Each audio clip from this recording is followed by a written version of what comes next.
The year following Claire's birth, I attended a memorial service for a coworker of mine, Brad Johnson. Brad was just 31 years old. He was funny, smart, a talented musician, and a great person to work with. It was a beautiful service, and his band, the Variable Stars, played a wonderful tribute to him. But I was shocked halfway through the service when his parents took the stage to talk. And what was stranger still was that they seemed almost happy. It's only now, many years later, I can see that what I mistook for happiness was in fact love. They loved Brad fully and completely, not in the past tense, but in the present moment. When someone dies, our love doesn't end. That can bring joy, but it can bring sadness as well. At about 6 months of age, Claire was diagnosed with a rare genetic disorder called eye-cell disease. Eye-cell disease is highly variable in how it affects children, both physically and mentally.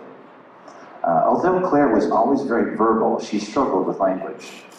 But 2 phrases she memorized early on perfectly captures her spirit. I want more. And I want to get out. I want more became awu, and I want to get out became get out.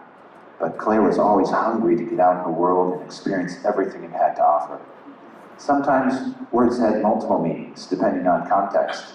Baba could mean bubble bath or backpack, or much more importantly, school bus. One of Claire's absolute favorite things to do was going to school. Every morning when I got her out of bed, she had just one question for me. Baba? Baba? And if it was a school day, I would say, yes, Claire, it's a school day, the school bus is coming. Baba, she would yell out. I always have to laugh when people say, oh, she's always so happy.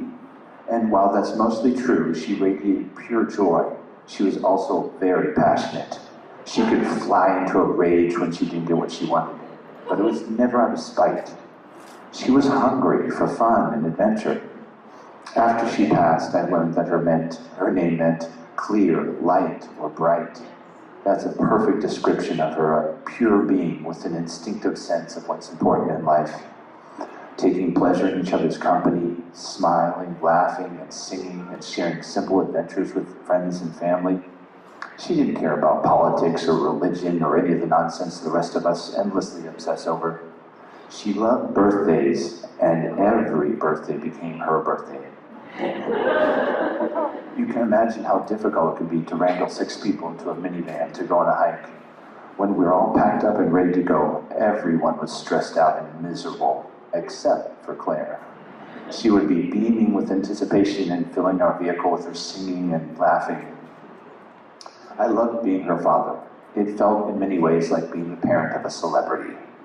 When we went to the grocery store, the staff would call out Claire's name as we walked up and down the aisles, and the little old lady's eyes would just light up when they saw her. They would strike up conversations with us.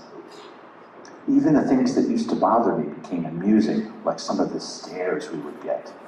Once, when my wife was waiting for Max and Leo at the bus stop, 2 little boys were staring intensely at Claire. My wife leaned over and said, "Careful, she bites."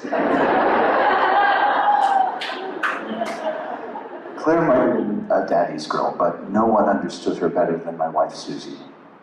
Susie had an instinctive sense of what Claire needed or wanted, and no other person besides Susie was more responsible for her health and well-being.